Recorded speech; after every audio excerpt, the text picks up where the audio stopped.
Guys अवर legendary Bihar, जिसके बारे में जितना कहो उतना कम है। यहाँ आए न आए दिन कुछ न कुछ होता रहता है। यहाँ कभी रेलवे इंजन चोरी हो जाता है तो कभी पूरा का पूरा नेटवर्क टावर चोरी हो जाता है, और तो और यहाँ कभी खेतों में पुल बना दिया जाता है जिसका कोई यूज होता नहीं है, बस उसका पास हुआ पैसा नेताओं और ठेकेदारों के जेब में जाता है।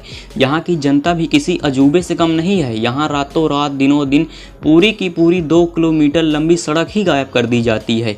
यहाँ के हालात तो ऐसे हैं कि यहाँ पर नदियों में बने ब्रिज 1 साल भी ढंग से टिक नहीं पाते, परंतु इनका बजट हजारों करोड़ों में होता है, लेकिन काम 100 रुपए वाला भी नहीं हो पाता है। वहीं दूसरी ओर अंग्रेज़ों के बनाए हुए 100 साल से भी ज़्यादा पुराने पुल आज भी मजबूती से खड़े हैं, और इन सभी कारनामों का पूर्ण श्रेय जाता है वहाँ के भ्रष्ट नेताओं और अधिकारियों को, जिनकी कृपा कुछ इस प्रकार से बिहार में बनी है। हालांकि बिहार हमेशा से ऐसा नहीं था। आप सभी को पता होगा, प्राचीन समय में एजुकेशन का हब बिहार ही था। यहाँ नालंदा जैसी यूनिवर्सिटी थी, यहाँ संसार से स्टूडेंट पढ़ने आते थे, और यहाँ का एंट्रेंस एग्ज़ाम यूपीएससी और जेई से भी टफ था।